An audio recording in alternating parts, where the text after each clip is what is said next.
السلام علیکم ورحمۃ اللہ.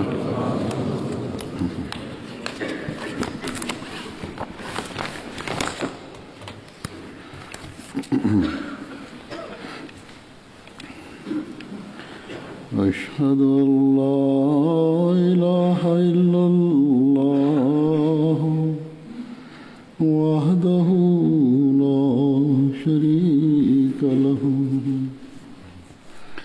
وأشهد أن محمدا عبده ورسوله. أما بعد فأعوذ بالله من الشيطان الرجيم.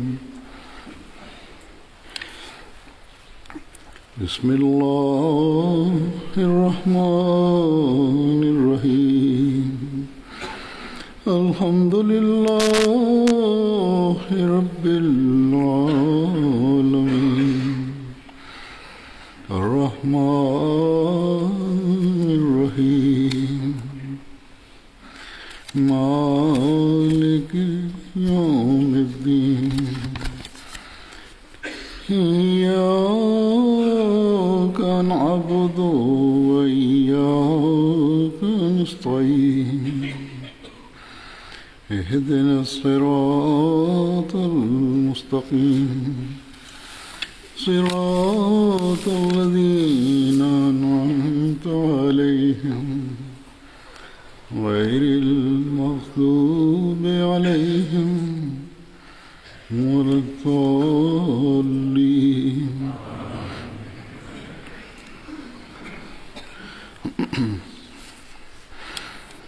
اسلام میں اعلیٰ اخلاق اپنانے، اچھے اخلاق ہر موقع پر ظاہر کرنے، گھروں میں بھی اور معاشرے میں بھی اور ہر سطح پر اعلیٰ اخلاق دکھانے، اپنوں اور غیروں سے اچھے اخلاق کا مظاہرہ کرنے کی جتنی تعلیم دی گئی ہے، اور کسی چھوٹے سے چھوٹے پہلو کو بھی نہیں چھوڑا گیا. کسی اور مذہب میں اس طرح تفصیل سے ان کا بیان نہیں کیا گیا. لیکن بدقسمتی سے مسلمان ہی ہیں جو اس لحاظ سے عموماً نچلے ترین درجے پر سمجھے جاتے ہیں. غیر مسلم ان پر انگلی اٹھاتے ہیں کیونکہ ان کے عمل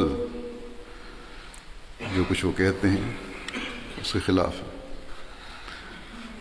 حضرت صلی اللہ علیہ وسلم نے اپنے عمل سے بھی اور مختلف مواقع پر بار بار اپنی امت کو اخلاق کے اعلیٰ معیاروں کو حاصل کرنے پر زور دیا. مسلمان عمومی طور پر رسول کی محبت کا دعویٰ تو کرتے ہیں، لیکن آپ صلی اللہ علیہ وسلم کی باتوں اور سنت پر عمل نہ ہونے کے برابر ہے. مسلمانوں کی اسی حالت کے پیش نظر جب یہ حالات ہونے تھے، اللہ تعالیٰ نے حضرت مسیح علیہ السلام کو بھیجا. لیکن اس طرف بھی یہ لوگ توجہ دینے سے انکاری ہیں، بلکہ بعض جگہوں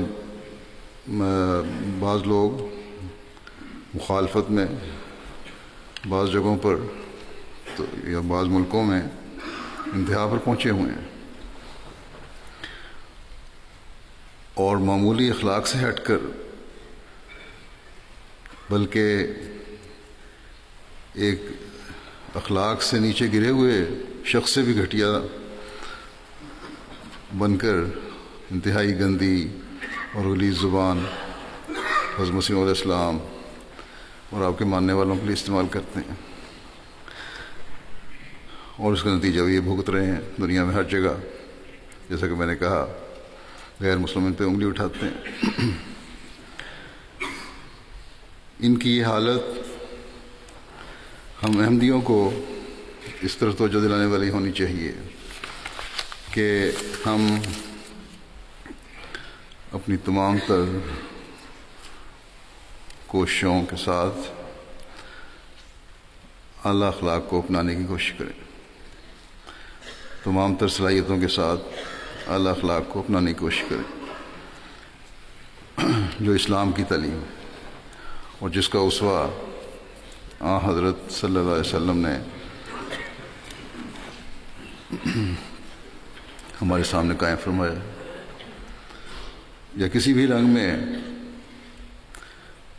ان باتوں کے بارے میں نصیحت فرمائی، ورنہ پھر ہمیں احمدی ہونے اور کہلانے کا کوئی فائدہ نہیں۔ حضرت صلی اللہ علیہ وسلم کے عمل کو ہم دیکھیں تو حیرت انگیز معیار نظر آتے ہیں۔ آپ کے گھریلو حالات کو دیکھیں تو کہیں آپ اپنی دوسری بیوی کے چھوٹے قد کا مذاق اڑانے پر سخت ناپسندیدگی کا اظہار فرماتے ہیں کہ کسی کو جذباتی تکلیف نہیں دینی چاہیے، تو کہیں اس بات پر ایک بیوی کو سمجھا رہے ہیں کہ معمولی سی بھی ناپسندیدگی کا اظہار دوسری بیوی کے کسی کام پر نہیں ہونا چاہیے۔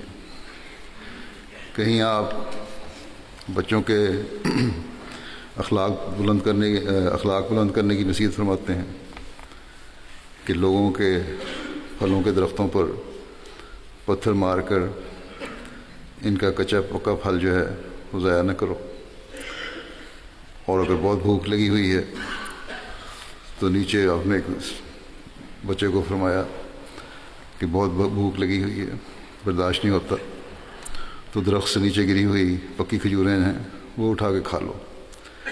لیکن ساتھ ہی یہ نصیحت بھی فرمائی کہ سب سے اچھی بات یہ ہے کہ میں تمہیں دعا دیتا ہوں کہ تمہیں ایسی حالت کی بھی نوبت نہ آئے کہ تمہیں نیچے سے اٹھا کے کھجوریں کھانی پڑیں، تم مجبور نہیں نہ ہو، اللہ تعالیٰ تمہارے لیے سامان فرماتا رہے۔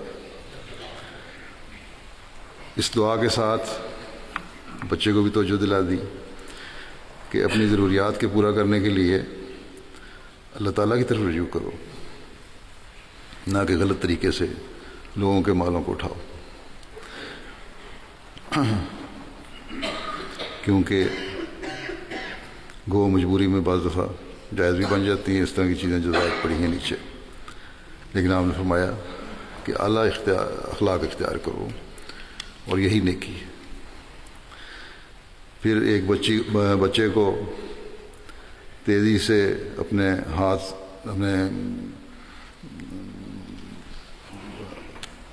تیزی سے کھانے اور اپنا ہاتھ کھانے کی پلیٹ پر یا تھالی پر پھیرنے کی وجہ سے فرمایا کہ پہلے بسم اللہ پڑھو، اپنے دائیں ہاتھ سے کھاؤ اور اپنے سامنے سے کھاؤ۔ بس بچوں کی تربیت بھی اس رنگ میں کرنی چاہیے تاکہ اعلیٰ اخلاق بڑے ہو کر پیدا ہوں۔ پھر جھوٹ ایک گناہ ہے اور سچائی ایک نیکی ہے اور خلق ہے۔ اس کو بچپن سے ہی بچوں کے دلوں میں قائم کرنے کے لیے آپ نے اس طرح نصیحت فرمائی۔ ایک صحابی اپنے بچپن کا واقعہ بیان کرتے ہیں کہ ایک دفعہ حضرت صلی اللہ علیہ وسلم ہمارے گھر تشریف لائے اور میں اپنے بچپن کی وجہ سے تھوڑی دیر بعد ہی آپ کی موجودگی میں ہی گھر میں باہر کھیلنے کے لیے جانے لگا، تو میری ماں نے مجھے اس بابرکت ماحول سے دور جانے سے روکنے کے لیے کہا کہ ادھر آؤ، ابھی یہیں رہو، میں تمہیں ایک چیز دوں گی۔ حضرت صلی اللہ علیہ وسلم نے اس پر فرمایا کہ تم اسے کچھ دینا چاہتی ہو؟ میری ماں نے کہا کہ ہاں، میں اسے کھجور دوں گی۔ حضرت صلی اللہ علیہ وسلم نے اس پر فرمایا کہ اگر تمہارا یہ ارادہ نہ ہوتا اور تم صرف بچے کو بلانے کے لیے یہ کہتی تو تم پھر جھوٹ بولنے کا گناہ کرنے والی ہوتی۔ اب اس بچے کو بھی اس چھوٹی عمر میں سچائی کی اہمیت اور جھوٹ سے نفرت واضح ہو گئی، اور بڑے ہونے تک یہ بات انہوں نے یاد رکھی اور بیان فرمائی۔ اس کے بعد کہ یہ اہمیت تھی میرے دل میں۔ ایک مرتبہ ایک شخص کو فرمایا کہ اگر تم ساری برائیاں نہیں چھوڑ سکتے تو جھوٹ بولنا چھوڑ دو، ایک برائی کا مطلب چھوڑو۔ اب ہم دیکھتے ہیں کہ کیا آج کل کے مسلمانوں کے معیار یہ ہیں کہ اس باریکی سے جھوٹ سے بچیں اور سچائی کو قائم کریں، بلکہ ہمیں اپنے بھی جائزے لینے چاہیے کہ کیا ہمارے یہ معیار ہیں۔ ایک روایت میں آتا ہے کہ آپ صلی اللہ علیہ وسلم نے گناہ کبیرہ کے بارے میں بتاتے ہوئے فرمایا کہ گناہ کبیرہ یہ ہے کہ اللہ کا شرک کرنا، والدین کی نافرمانی کرنا، اور پھر راوی کہتے ہیں کہ آپ ٹیک لگا کر بیٹھے ہوئے یہ باتیں کر رہے تھے، اٹھ کر بیٹھ گئے اور فرمایا کہ غور سے سنو، جھوٹ اور جھوٹی گواہی۔ پھر آپ نے فرمایا جھوٹ اور جھوٹی گواہی، اور بار بار فرمایا۔ راوی کہتے ہیں کہ آپ یہ کہتے چلے گئے اور ہم نے خواہش کی کہ کاش حضور صلی اللہ علیہ وسلم اب خاموش ہو جائیں۔ پھر ہم اس رنگ میں بھی آپ کے اخلاق کا مظاہرہ دیکھتے ہیں، برداشت اور صبر کا کیا معیار ہے، اور کس طرح نصیحت فرماتے تھے۔ ایک بدو مسجد میں پیشاب کرنے لگا، لوگ اس کی طرف دوڑے روکنے کے لیے۔ آپ نے فرمایا کہ اسے چھوڑ دو، اور جہاں پیشاب کیا ہے وہاں پانی بہا دو۔ پھر آپ نے فرمایا کہ تم لوگوں کی آسانی کے لیے پیدا کیے گئے ہو، نہ کہ تنگی کے لیے۔ اس پر وہ بدو ہمیشہ حضرت صلی اللہ علیہ وسلم کی شفقت کا ذکر کیا کرتا تھا۔ آج کل تو لگتا ہے کہ مسلمان حکومتیں بھی، علماء بھی، گروہ بھی دنیا میں سب سے بڑے ہوئے ہیں تنگی پیدا کرنے کے لیے۔ نہ چھوٹی بات پہ آسانیاں پیدا کرنے والے ہیں، نہ بڑی بات پر۔ ایک موقع پر آپ صلی اللہ علیہ وسلم نے فرمایا کہ اگر تم یہ معلوم کرنا چاہتے ہو کہ تم برا کر رہے ہو یا اچھا کر رہے ہو تو پھر اپنے ہمسائے کی طرف دیکھو اور تمہارے بارے میں کہ وہ تمہارے بارے میں کیا رائے رکھتے ہیں۔ پھر افسروں کو فرمایا کہ تمہارے اعلیٰ اخلاق کا تب پتہ چلے گا جب تم اپنے آپ کو قوم کا خادم سمجھو گے اور اپنی تمام تر صلاحیتوں کے ساتھ عوام کی خدمت کرو گے۔ کہاں نظر آتے ہیں یہ معیار ہمارے لیڈروں میں اور افسروں میں؟ بس ہمارے جو جماعتی عہدیدار ہیں ان کو بھی اس بات کی طرف توجہ دینی چاہیے۔ پھر آپ کے تمام جو طاقتیں آپ کو مل گئیں اور عرب پر فتوحات ہو گئیں، تو آپ کے معیار کا ہم دیکھتے ہیں حال۔ فتح مکہ کے موقع پر اعلیٰ اخلاق کا کس طرح مظاہرہ کیا آپ نے کہ دشمنوں کو بھی معاف کر دیا، ایسے دشمن جو جانی دشمن تھے، جنہوں نے مسلسل تکلیفیں دی تھیں۔ اور پھر یہی معافی جو ہے وہ بہت سوں کے اسلام لانے کا موجب بن گئی۔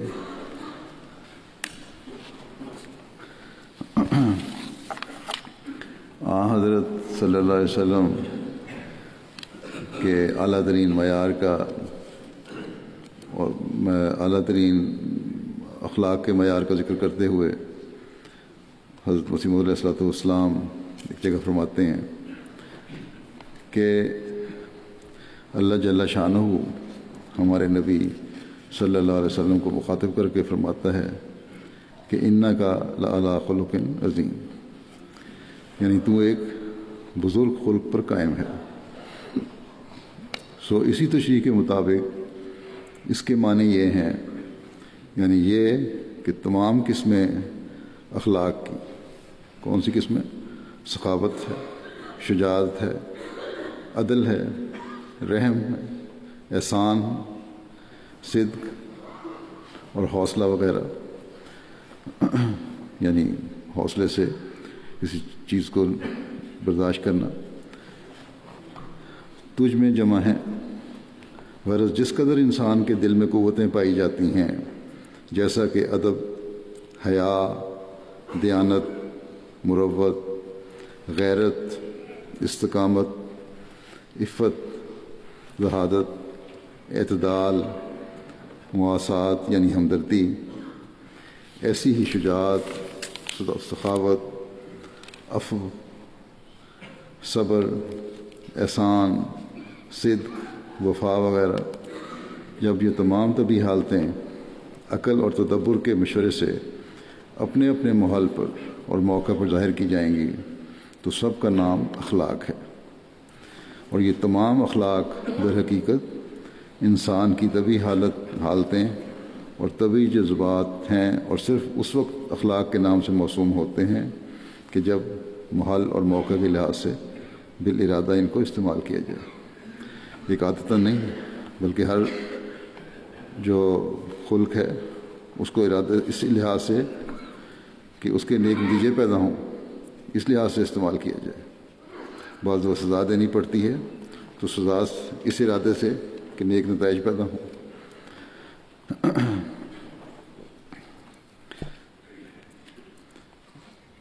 آپ صلی اللہ علیہ وسلم نے، حضرت مسیح موعود علیہ السلام نے اعلیٰ اخلاق دکھانے کی مختلف حالتوں کو ذکر فرماتے ہوئے فرمایا کہ اعلیٰ اخلاق کا پتہ دو حالتوں میں لگتا ہے، ابتلاؤں میں بھی اور تنگی کی حالت میں بھی، ابتلاؤں اور تنگی کی حالت میں، اور انعام اور کشائش کی حالت میں۔ ابتلاء اور تنگی میں جو صبر اور اللہ تعالیٰ کی رضا کو حاصل کرنے کا نمونہ دکھائے وہ اعلیٰ اخلاق کا مالک ہے، اور انعام اور حکومت میں جو عاجزی اور انصاف قائم کرے وہ اعلیٰ اخلاق والا کہلا سکتا ہے۔ اور یہ دونوں حالتیں ہمارے نبی کریم صلی اللہ علیہ وسلم میں روشن ہو کر ظاہر ہوتی ہیں، جیسے کہ میں نے پہلے بھی کہا کہ کس طرح فتح مکہ کے موقع پر اپنے دشمنوں کو، جانی دشمنوں کو بھی معاف کر دیا۔ حضرت مسیح علیہ السلام فرماتے ہیں کہ انسان کے اخلاق ہمیشہ دو رنگ میں ظاہر ہو سکتے ہیں، یا ابتلاء کی حالت میں یا انعام کی حالت میں۔ اگر ایک ہی پہلو ہو اور دوسرا نہ ہو تو پھر اخلاق کا پتہ نہیں مل سکتا، کیونکہ خدا تعالیٰ نے حضرت صلی اللہ علیہ وسلم کے اخلاق مکمل کرنے تھے، اس لیے کچھ حصہ آپ کی زندگی کا مکی ہے اور کچھ مدنی۔ مکہ کے دشمنوں کی بڑی بڑی اظہار ثانی پر صبر کا نمونہ دکھایا، اور باوجود ان لوگوں کے کمال سختی سے پیش آنے کے پھر بھی آپ ان سے حلم اور بردباری سے پیش آتے رہے، اور جو پیغام خدا تعالیٰ کی طرف سے لائے تھے اس کی تبلیغ میں کوتاہی نہ کی۔ پھر مدینہ میں جب آپ کو عروج حاصل ہوا اور وہی دشمن گرفتار ہو کر پیش ہوئے تو ان میں سے اکثر کو معاف کر دیا، باوجود انعام پانے کے، انتقام کی قوت پانے کے، پھر انتقام نہ لیا۔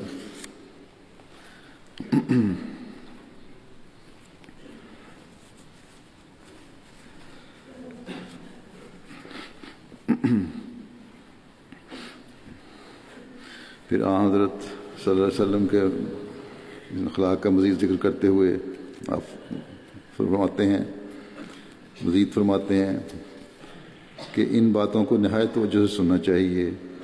اکثر آدمیوں کو میں نے دیکھا ہے اور غور سے مطالعہ کیا ہے کہ بعض سخاوت تو کرتے ہیں لیکن ساتھ ہی غصہ ور اور زود رنج بھی ہیں، بڑے سخی ہیں، لوگوں کو دیتے بھی ہیں لیکن ساتھ غصہ بھی آ جاتا ہے اور ذرا سی بات ناراضگی بھی ہو جاتی ہے۔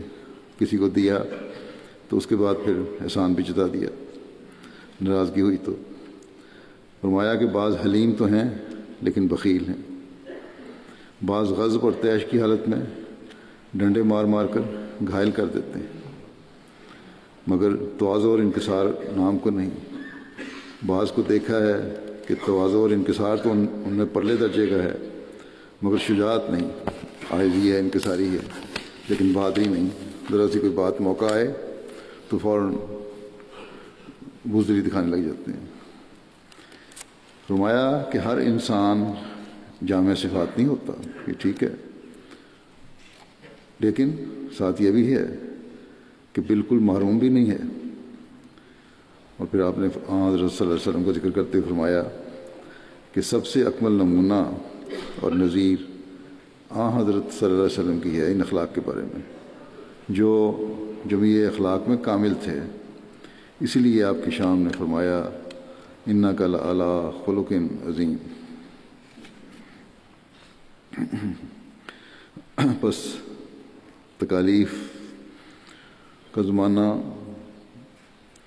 میں بھی آپ نے اخلاق دکھائے اور صبر کا وہ مظاہرہ کیا کہ دنیا حیران ہو گئی، اور جب تمام عرب کو حکومت ملی جیسا کہ میں نے کہا تو تمام ظلم کرنے والوں کو معاف کر دیا۔ بس اخلاق کے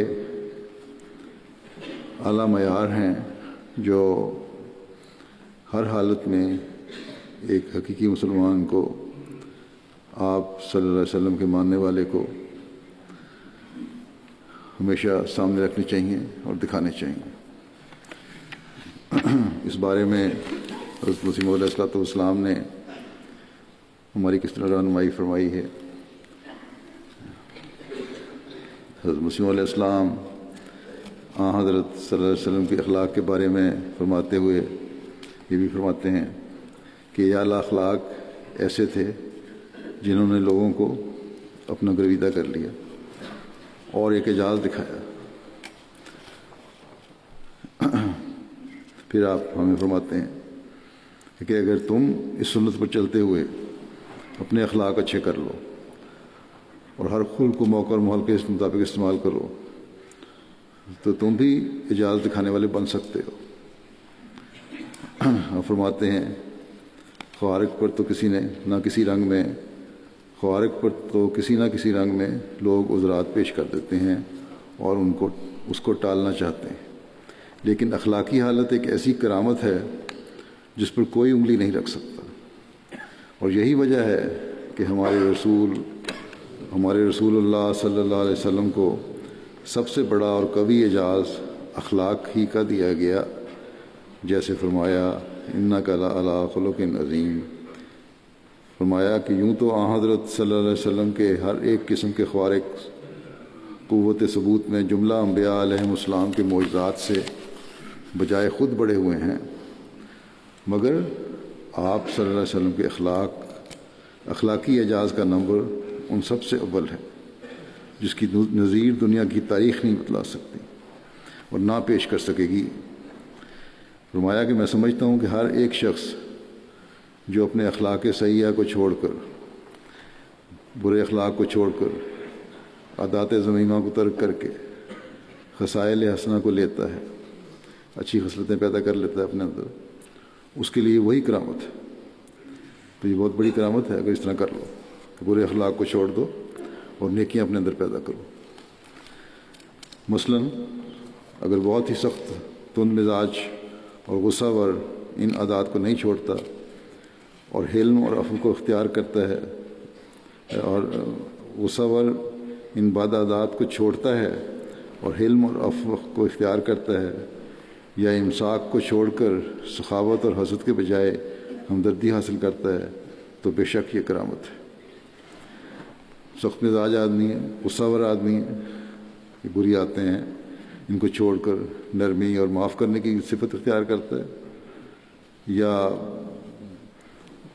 کنجوسی کو چھوڑ کر سخاوت کرتا ہے، اپنے ہاتھ گھروں کو روکے رکھنے کے بجائے اور حسد کے بجائے ہمدردی کرتا ہے، تو یہ ایسی تبدیلی اگر پیدا کر لو تو یہ کرامت پیدا ہو جاتی ہے اور اس نتیجے بھی دکھاتی ہے پھر۔ اور ایسا ہی خود ستائی اور خود پسندی کو چھوڑ کر جب انکساری اور فروتنی اختیار کرتا ہے تو یہ فروتنی ہی کرامت ہے۔ اپنے آپ کی تعریف کرنا یا اپنے آپ کو اظہار کرنا یا تعریف کروانا، ان باتوں کو چھوڑ کر عاجزی اختیار کرو تو یہ کرامت بن جائے گی۔ فرمایا کہ پس تم میں سے کون ہے جو نہیں چاہتا کہ کراماتی بن جاوے؟ میں جانتا ہوں ہر ایک یہی چاہتا ہے۔ تو بس یہ ایک مدامی اور زندہ کرامت ہے، انسان اخلاقی حالت کو درست کرے، کیونکہ یہ ایک ایسی کرامت ہے جس کا اثر کبھی زائل نہیں ہوتا بلکہ نفع دور تک پہنچتا ہے۔ مومن کو چاہیے کہ خلق اور خالق کے نزدیک اہل کرامت ہو جاوے۔ بہت سے رند اور عیاش ایسے دیکھے گئے ہیں جو کسی خارق عادت نشان کے قائل نہیں ہوئے، لیکن اخلاقی حالت کو دیکھ کر انہوں نے بھی سر جھکا لیا، اور بجز اقرار اور قائل ہونے کے دوسری راہ نہیں ملی۔ بہت سے لوگوں کے سوانے میں اس عمر کو پاؤ گے کہ انہوں نے اخلاقی کرامات ہی کو دیکھ کر دین حق کو قبول کر لیا۔ بظاہر عموماً دنیا دار بھی اخلاق دکھا رہے ہوتے ہیں، لیکن جس بات کو اخلاق کا نام دیا جاتا ہے وہ حقیقت میں عموماً ایک دکھاوا ہوتا ہے، اور صرف اپنے آپ کو اچھا ثابت کرنے کے لیے یہ کر رہے ہوتے ہیں۔ جہاں اپنے ذاتی مفادات بھی نہ ہوں وہاں ثابت کرتے ہیں اپنے آپ کو اچھا، دل میں کچھ اور ہوتا ہے۔ یا پھر بعض دفعہ کسی بڑے افسر کے سامنے یا بڑے امیر آدمی کے سامنے اس طرح اظہار کرتے ہیں کہ بڑے اچھے اخلاق ہیں، حالانکہ وہ مداحنت ہے، ایسی چیز ہے جو کمزوری ہے، اور خوف کے مارے یا بزدلی کی وجہ سے ایسی باتیں کر رہے ہوتے ہیں۔ آپ نے فرمایا کہ اسلام کی تعلیم یہ نہیں ہے، کیونکہ یہ اسلام کے سچے اخلاق نہیں ہیں، بلکہ اعلیٰ خلق یہ ہے کہ دل سے اس بات کا اظہار ہو رہا ہو۔ اگر ہمدردی ہے تو دل سے ہو، اگر دوسری باتوں کا اظہار ہے تو دل سے ہو۔ چنانچہ اس بات کو بیان فرماتے ہوئے آپ نے ایک موقع پہ فرمایا کہ اخلاق دو قسم کے ہوتے ہیں، ایک تو وہ ہیں جو آج کل کے نو تعلیم یافتہ پیش کرتے ہیں کہ ملاقات وغیرہ میں زبان سے چاپلوسی اور مداحنہ سے پیش آتے ہیں اور دلوں میں نفاق اور کینہ بھرا ہوا ہوتا ہے۔ یہ اخلاق قرآن شریف کے خلاف ہیں۔ دوسری قسم اخلاق کی یہ ہے کہ سچی ہمدردی کرے، دل میں نفاق نہ ہو اور چاپلوسی اور مداحنہ وغیرہ سے کام نہ لے۔ جیسے خدا تعالیٰ فرماتا ہے ان اللہ یامر بالعدل والاحسان وایتاء ذی القربی، تو یہ کامل طریق ہے۔ عدل کرو، انصاف سے کام کرو، جو حقیقت ہے اس کو بیان کرو۔ پھر ایسی صورتیں پیدا ہوتی ہیں جہاں احسان کرنے کی ضرورت ہے، وہاں احسان کرو۔ پھر اس سے آگے بڑھو تو اس طرح سلوک کرو دوسروں سے، ایسے اخلاق دکھاؤ جس طرح ایک ماں اپنے بچے سے کرتی ہے، جیسے بہت قریبی رشتے سے کرتا ہے۔ تو فرمایا کہ تو یہ کامل طریق ہے، اور ہر ایک کامل طریق اور ہدایت خدا کے کلام میں موجود ہے۔ جو اس سے روگردانی کرتے ہیں وہ اور جگہ ہدایت نہیں پا سکتے۔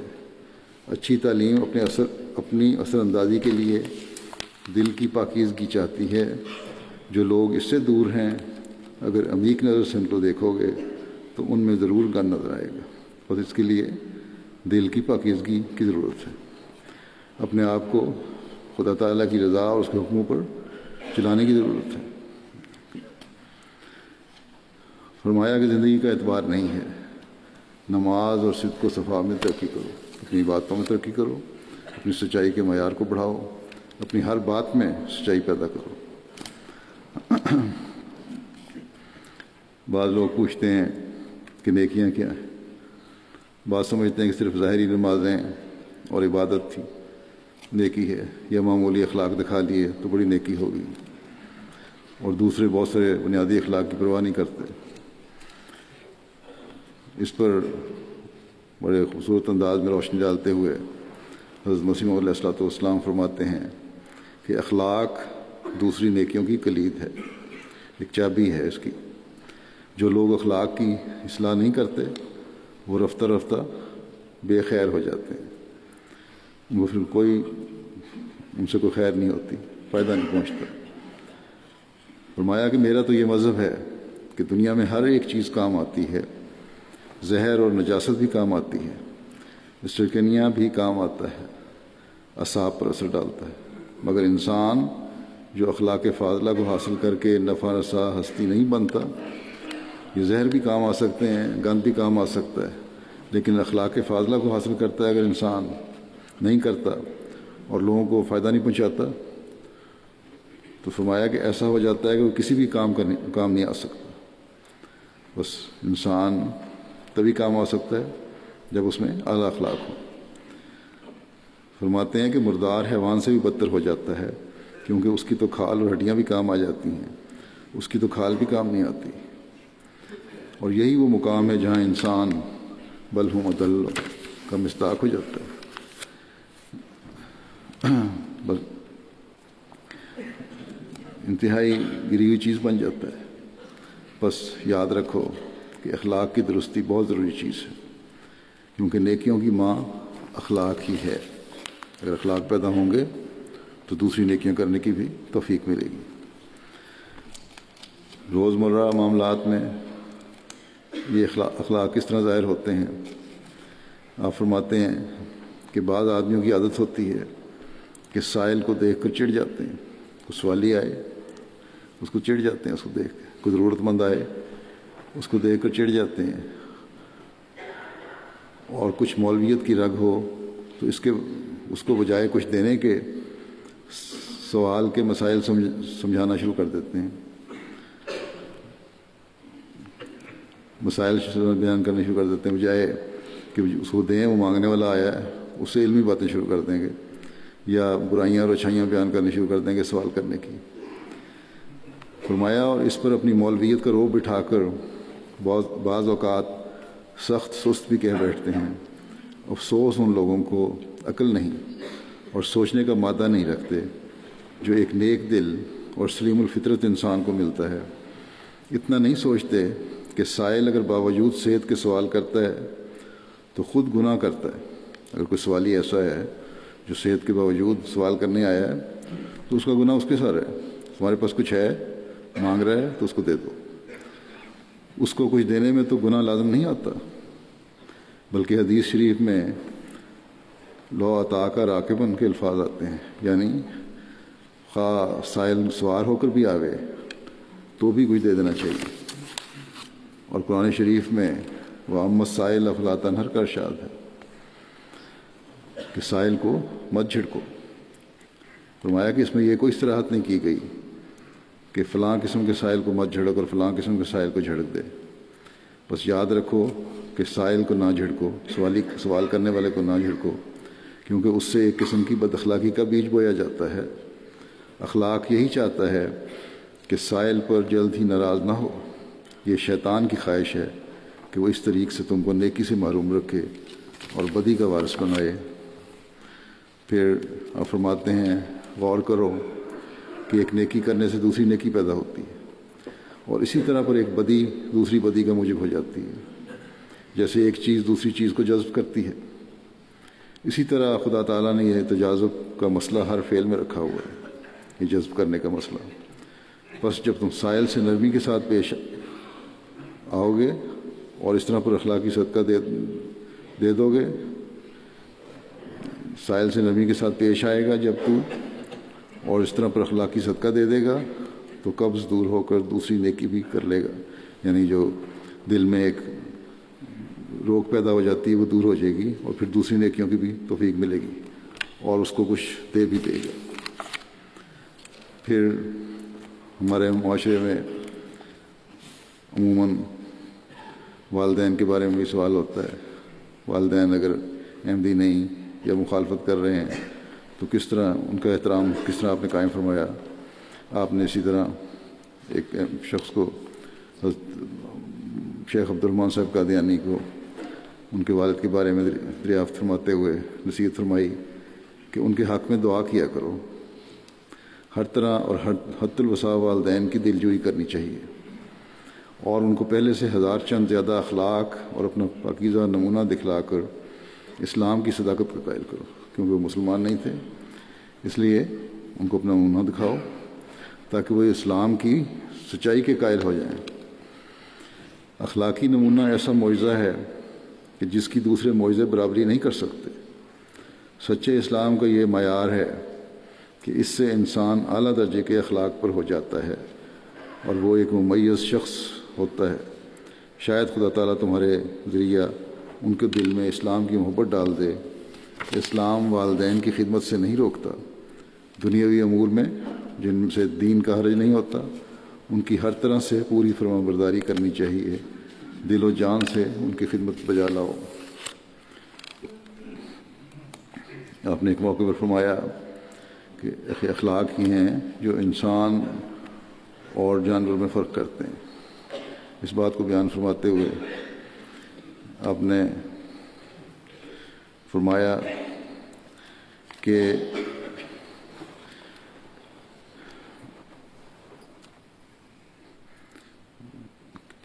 اول چار پائے کیفیت اور کمیت میں فرق نہیں کر سکتا، اور جو کچھ آگے آتا ہے اور جس قدر آگے آتا ہے، جیسے کتا ہے اس قدر کھاتا ہے کہ آخر کیا کرتا ہے، کیا کیفیت ہونی چاہیے، کس حالت میں ہونی چاہیے، کس طرح ہونی چاہیے، اور مقدار اس میں کوئی فرق نہیں کرتے. جانور کوئی فرق نہیں کرتا. کتے کی مثال دی کہ اس کو یہ نہیں پتہ کتنا کھانا ہے، وہ کھاتا ہے تو کھاتا چلا جاتا ہے اور آخر کیا کر دیتا ہے. یہاں ہم دیکھا ہے کہ بعض لوگوں کو یہی حال ہے، لالچ ختم ہی نہیں ہوتی اور جائز اور ناجائز طریقے سے چاہے وہ کھانا ہو یا لوگوں کا مال ہو کھانے کی کوشش کرتے ہیں. فرمایا کہ دوسرا یہ کہ انعام حلال اور حرام میں تمیز نہیں کرتے. ایک تو یہ ہے کہ ان کو یہ فرق نہیں پتہ کہ کیسی حالت رہنی چاہیے، کس طرح رہنی چاہیے، روحانیت کیا کہتی ہے اور کس حد تک تمہیں اپنے جائز رائے سے کھانے اور کمانے کی اجازت دیتی ہے. صرف یہی نہیں ہے کہ جیبیں بھرتے چلے جاؤ اور اپنے خزانے بھرتے چلے جاؤ، بلکہ اس کا اندازہ ہونا چاہیے. دوسری بات یہ ہے کہ جانور حلال اور حرام میں تمیز نہیں کرتا. فرمایا کہ ایک بیل، مثلا بیل کی مثال ہے، کبھی یہ تمیز نہیں کرتا کہ یہ ہمسائے کا کھیت ہے اس میں نہ جاؤں. کھلا بیل ہے، جانور ہے، گھاس چر رہا ہے، تو اپنے کھیت سے اگر باڑ نہیں لگی ہوئی تو دوسرے کھیت میں بھی چلا جائے گا، اس کو تمیز ہی نہیں ہے. فرمایا کہ ایسا ہی ہر ایک امر جو کھانے کے لحاظ سے وہ نہیں کرتا.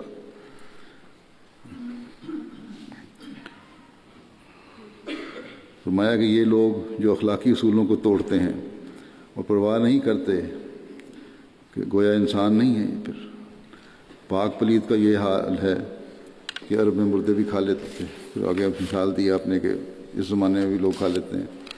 پھر آگے فرماتے ہیں کہ یتیموں کا مال کھانے میں کوئی تردد اور تامل نہیں کرتے لوگ. جیسے یتیم کا گھاس گائے کے سامنے رکھ دیا جاوے بلا تردد کھا لے گی. یعنی کہ گائے جو ہے اس کے سامنے رکھ دو گھاس، چاہے وہ جائز طریقے سے آیا یا ناجائز طریقے سے، تو گائے نے تو کھا لینا ہے. اسی طرح بعض لوگ یتیموں کا مال کھا لیتے ہیں جائز اور ناجائز طریقے سے.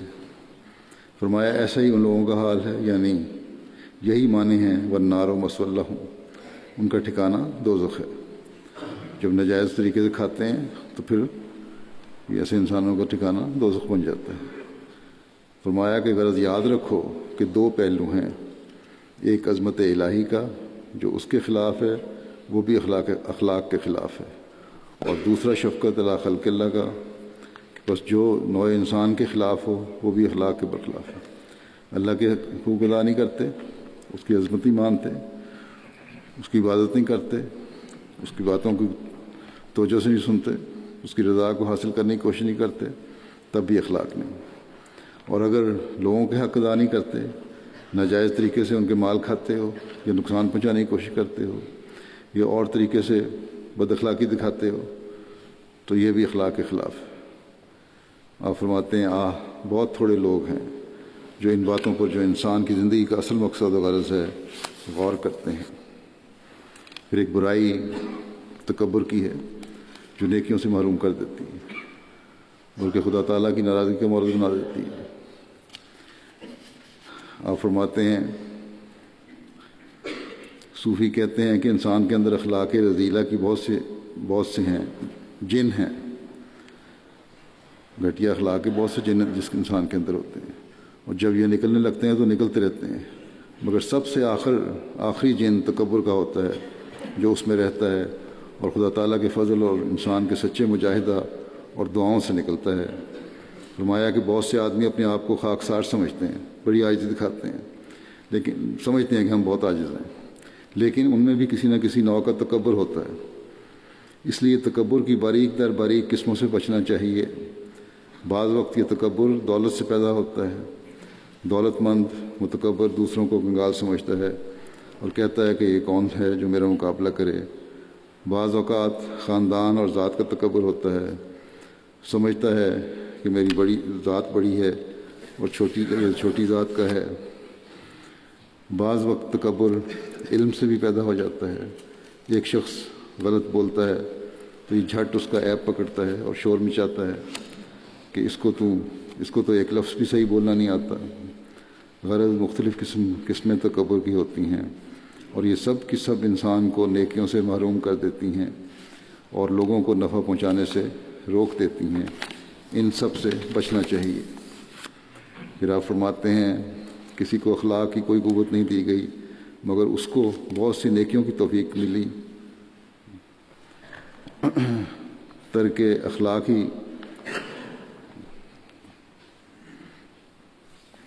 بدی اور گناہ ہے۔ فرمایا کہ نیکیوں کی توفیق ملتی ہے انسان کو، اور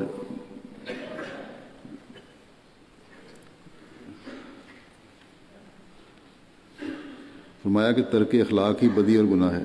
جب اخلاق کو ترک کر دو گے تو یہ بدی اور گناہ بن جاتا ہے، اور پھر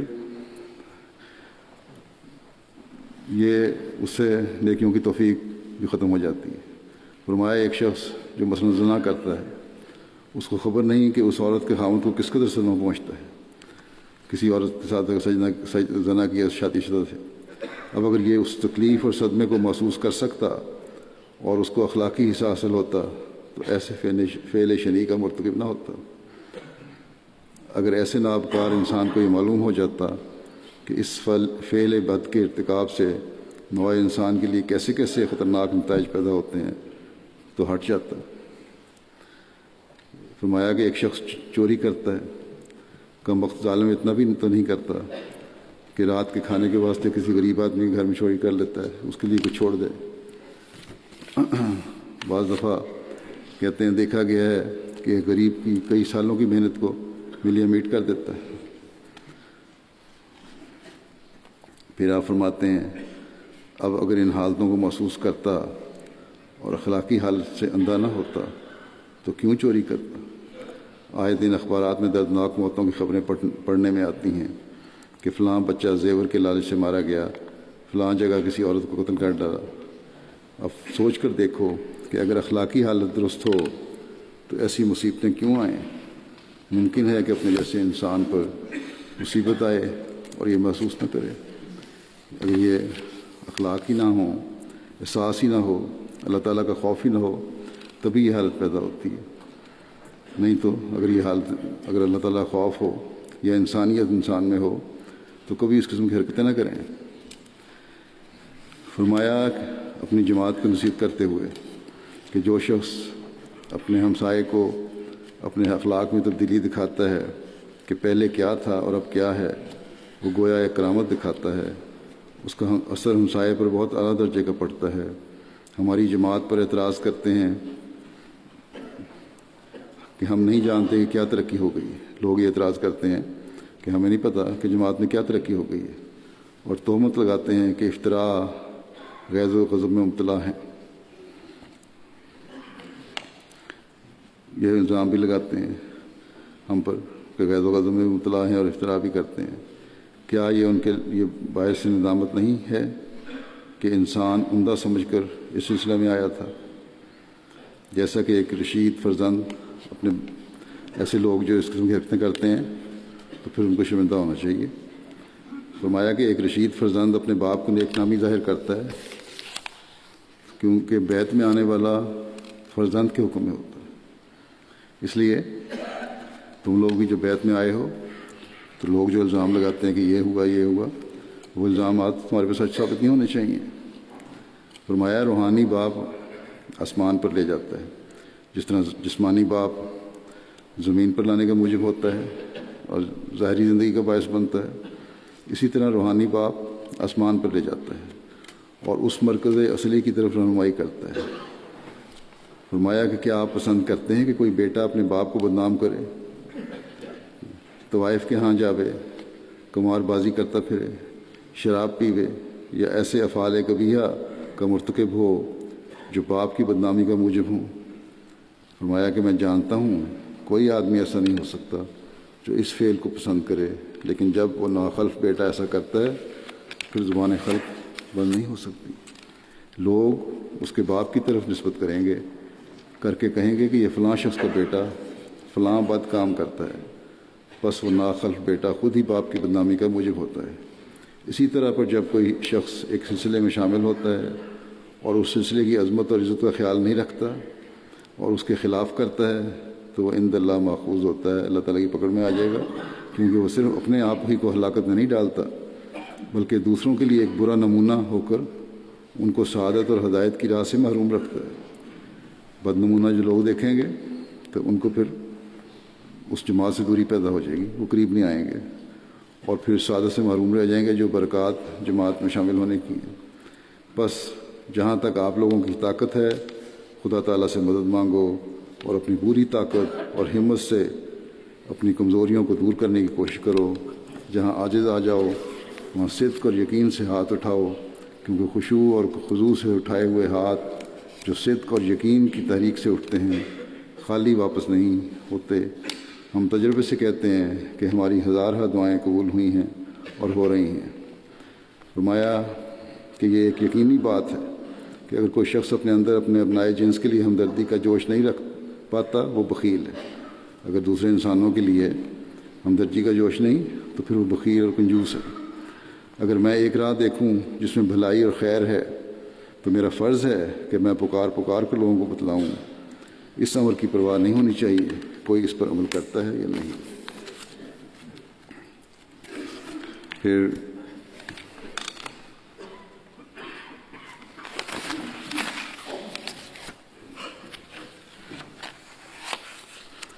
آپ فرماتے ہیں کہ جب تک انسان مجاہدہ نہ کرے گا، دعا سے کام نہ لے گا، وہ غمرہ جو دل میں پڑتا ہے دور نہیں ہو سکتا. چنانچہ اللہ تعالیٰ نے فرمایا ہے ان اللہ لا یغیر ما بقوم حتی یغیروا ما بانفسہم، یعنی خدا تعالیٰ ہر ایک قسم کی آفت اور بلا کو جو قوم پر آتی ہے دور نہیں کرتا جب تک خود قوم اس کو دور کرنے کی کوشش نہ کرے، ہمت نہ کرے، شجاعت سے کام نہ لے. تو کیوں کر تبدیلی ہو سکتی ہو؟ یہ اللہ تعالیٰ کی ایک لا تبدیل سنت ہے. جیسے فرمایا وَلَن تَجِدَ لِسُنَّتِ اللَّهِ تَبْدِيلًا. بس ہماری جماعت ہو یا کوئی ہو وہ تبدیل اخلاق اسی صورت میں کر سکتے ہیں جبکہ مجاہدے اور دعا سے کام لیں، ورنہ ممکن نہیں ہے. اللہ تعالیٰ ہمیں اسوہ رسول پر چلتے ہوئے اپنے اخلاق کو ہر لحاظ سے اور ہر موقع پہ اور ہر جگہ اور ہر صورت میں بہتر سے بہتر کرنے کی توفیق عطا فرمائے. ہمارے اخلاق کے معیار اللہ تعالیٰ کی رضا کے حصول کے لیے ہوں، نہ کہ دنیا دکھاوے کے لیے. مخلوق کی سچی ہمدردی ہمارے دلوں میں پیدا ہو، تقویٰ کے معیار بلند کرنے والے ہم ہوں. ہم نے زمانے کے امام کو مانا ہے تو ہماری سوچ ہر وقت یہ رہے کہ ہمارا کوئی عمل اسلام، حضرت صلی اللہ علیہ وسلم اور مسیح موعود علیہ السلام کی بدنامی کا باعث نہ بنے، بلکہ اسلام کی خصوصی تعلیم کو ہم پھیلانے والے ہوں اور دنیا کو اس سے متاثر کرنے والے ہوں، اور اس سے بڑھ کر یہ کہ ہم اپنے اخلاق کے معیاروں کو بڑھانے کی ہر وقت کوشش کرتے رہیں اور اللہ تعالیٰ کے آگے جھک کر دعا سے کام لیتے ہوئے اللہ تعالیٰ سے اس کے حصول کے لیے مدد طلب کرنے والے ہوں۔ معذوں کے بعد میں ایک جنازہ غائب پڑھاؤں گا جو مکرم شیخ عبدالمجید صاحب ابن شیخ عبدالحمید صاحب حلقہ ڈیفنس سوسائٹی کراچی کا ہے۔ 15 فروری کو 88 سال کی عمر میں ان کی وفات ہو گئی۔ انا للہ و انا الیہ راجعون۔ ان کے خاندان میں احمدیت ان کے دادا حضرت شیخ نور احمد صاحب جلندھر کے ذریعے سے آئی تھی، جن کا ذکر حضرت مسیح موعود علیہ السلام نے اپنی کتاب انجام آتم میں 313 صحابہ کی فہرست میں 242 نمبر پر شیخ نور احمد صاحب جلندھر حال ممباسا کے نام سے کیا ہے۔ 1929 میں جلندھر میں یہ پیدا ہوئے۔ تعلیم اسلام کالج قادیان سے FSc کرنے کے بعد اپنے گورنمنٹ کالج لاہور سے کیمیکل انجینئرنگ میں MSc کی اور کالج میں ٹاپ بھی کیا۔ پھر 1951 سے 1953 تک یہاں UK کی سرے یونیورسٹی میں میٹالرجیکل انجینئرنگ کی تعلیم حاصل کی، اور اس کے بعد پھر کراچی میں سیکٹری جماعتی خدمات آپ کو جو انتظام دینے کی توفیق ملی، سیکٹری جداد، صدر امداد کمیٹی حلقے کے صدر تھے، نائب امیر کراچی کے طور پر خدمت کی توفیق ملی، مجلس تحریک جدید مرکزیہ کے ممبر تھے۔ آپ کی اولاد میں ایک بیٹی ہیں سلمہ طارق، اور جو طارق سجاد صاحب کی اہلیہ ہیں، اور 2 نواسے اور 1 نواسی ہیں۔ ان کے نواسے لکھتے ہیں کہ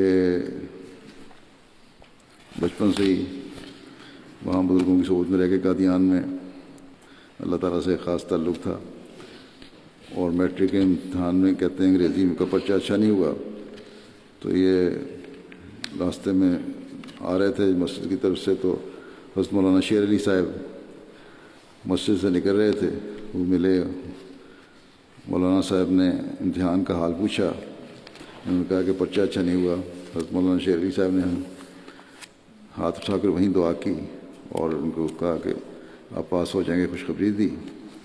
کہتے ہیں کہ اس کے بعد دعا ایسی قبول ہوئی کہ ہر امتحان میں پاس ہی ہوتا چلا گیا۔ مختلف حالات ان پر آئے، تنگی اور خوشی کے، یہاں سے جانے کے بعد مختلف نوکریاں بھی انہوں نے کیں، اور جماعتی مخالفت کی وجہ سے بھی یا کچھ آپس کے افسران کے غلط رویے کی وجہ سے ان کو نوکریوں سے نکالا جاتا رہا۔ آخر انہوں نے کاروبار شروع کیا، اور کاروبار میں یہ عہد کیا کہ اپنے خرچ کے علاوہ کے لیے کچھ تھوڑا سا رکھوں گا، باقی جو کچھ ہوگا وہ جماعت کو پیش کروں گا۔ اور اللہ تعالیٰ کے فضل سے انہوں نے تا زندگی اس عہد کو جو اللہ تعالیٰ سے کیا تھا، بزنس کیا، انہوں نے کارخانے لگائے، اس کا جو بھی منافع آتا تو بے انتہا انہوں نے جماعت پر خرچ کیا، اور جماعت کو ہمیشہ چندہ دیتے رہے۔ خلیفہ مسیح رابع میں جب MTA کا اجرا فرمایا تو اس وقت بھی انہوں نے فوری طور پر 1 کروڑ روپیہ وہاں ادا کر دیا۔ اسی طرح رشیا میں ایک دفعہ مسجد بنانے کے خیال پیدا ہوا تھا، تو اس وقت انہوں نے تاریخ سے پہلے ہی ایک رشین وفد اس وقت احمدیوں کا یہاں آ کے خلیفۃ مسیح رابع کی خدمت میں حاضر ہوا، اور وہاں باتیں ہو رہی تھیں۔ تو اسی دوران میں بغیر کسی تحریک کے ان کو بتایا پرائیویٹ سیکرٹری نے، خلیفۃ مسیح رابع کو بتایا پرائیویٹ سیکرٹری نے کہ شیخ صاحب نے یہ خطیر رقم وہاں مسجد کے لیے دی ہے، بغیر کسی تحریک کے اور بغیر اس پر خلیفۃ مسیح رابع نے بڑا خوشنودی کا اظہار فرمایا۔ اسی طرح وہاں کے مربی صاحب لکھتے ہیں کہ جب 28 مئی کا واقعہ ہوا ہے 2010 میں دارالذکر میں اور ماڈل ٹاؤن میں. تو ایک دن کہتے ہیں میں دفتر گیا اسی دن شام کو، تو دیکھا وہاں کے سیکٹری مال ایک رسید کاٹ رہے تھے اور میں دیکھ رہا تھا کہ صفر پہ صفر ڈال رہے ہیں. میں نے ان سے پوچھا کہ آپ غلطی سے تو نہیں کر رہے؟ تو انہوں نے کہا نہیں، بلکہ ابھی شیخ صاحب سیدنا بلال فنڈ کے لیے 1 کروڑ روپے کی رقم دے کے گئے ہیں.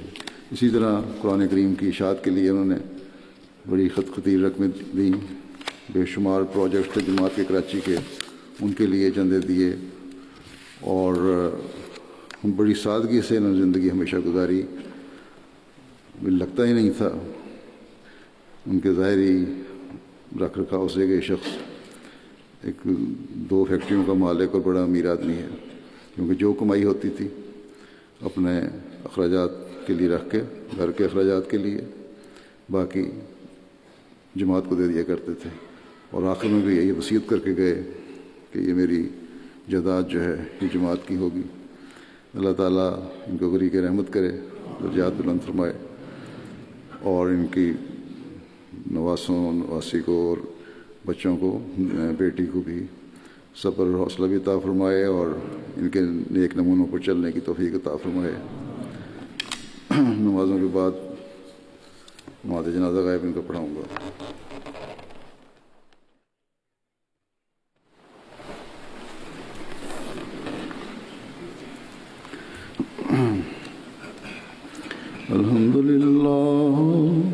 الحمد لله نحمده ونستعينه ونستغفره ونؤمن به ونتوكل عليه ونعوذ بالله من شرور أنفسنا ومن سيئات أعمالنا من يهده الله فلا مضل له ومن يضلل فلا هادي له ونشهد أن لا إله إلا الله ونشهد أن محمدا عبده ورسوله.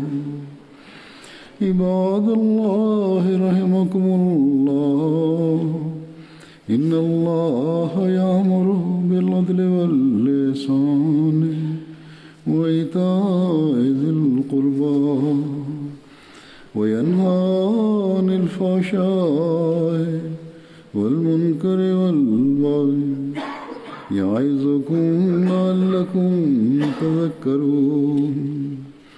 اذكروا الله يذكركم وادعوه يستجب لكم ولذكر الله أكبر.